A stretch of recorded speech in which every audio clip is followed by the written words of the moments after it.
Family, as the fundamental unit of society, a civilizational reflection. The family has historically been regarded as the fundamental unit of society, the first school of ethics, and the seedbed of human solidarity. Philosophers, sociologists, and religious thinkers alike have emphasized its irreplaceable role in nurturing values, identity, and social cohesion. Yet, in the contemporary age, this vital institution is undergoing alarming disintegration. This erosion is not merely a private or domestic matter but has far-reaching implications for the survival of social order itself.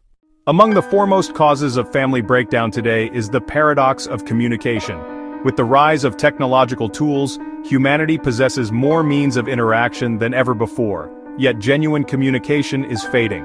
Jean-Jacques Rousseau warned in his Discourse on the Sciences and Arts, 1750, that unchecked progress in reason and communication, detached from moral and natural simplicity, would bring corruption rather than virtue to society.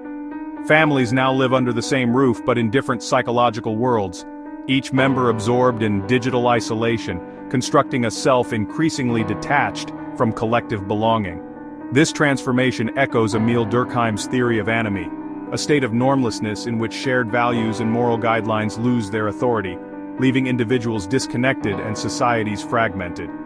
In earlier times, family members lived not just physically together but spiritually connected, bound by trust, shared values, and rituals that created an organic unity. Today, norms that once governed family life have weakened, producing isolation instead of intimacy. The erosion of the family reflects a deeper civilizational change. Ibn Khaldun, in his Muqaddimah, 1377, emphasized the centrality of asabiyyah, the spirit of solidarity and cohesion born within families and tribes, as the very foundation of social and political stability. When this spirit decays, societies and states inevitably decline.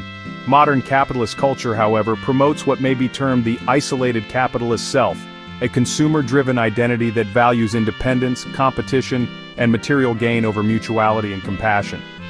This logic penetrates even the private domain of families, turning relationships into transactional interactions rather than bonds of solidarity. The family, once the mediator between individual and society, is now collapsing under the weight of consumerism and technological fragmentation. The contrast is vividly illustrated in lived experience. In earlier times, mornings began not with the sound of notifications, but with the voices of nature, the songs of birds, the crackling of firewood, and the aroma of tea prepared in a Kashmiri samovar.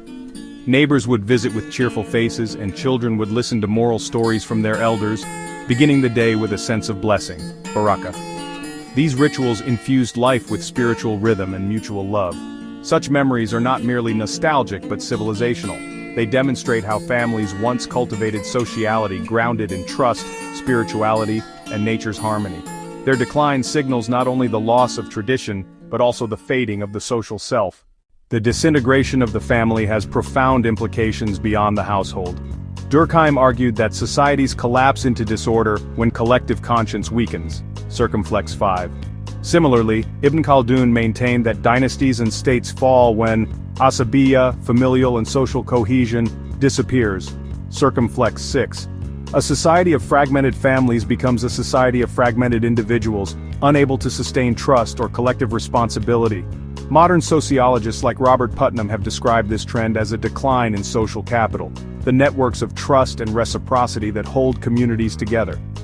Circumflex 7. Without strong families, the very building blocks of social capital erode, leaving states fragile and dependent on coercion rather than organic solidarity. To revive the family is to revive the very basis of human survival.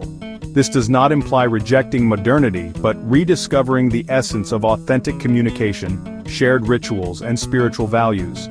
Trust, compassion, and togetherness must be recentered in family life, for without them, both society and state remain hollow shells. The family is not merely a private unit, it is the root of civilization.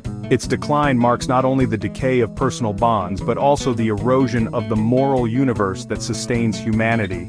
To preserve family life is, therefore, not a nostalgic ideal, but a civilizational necessity.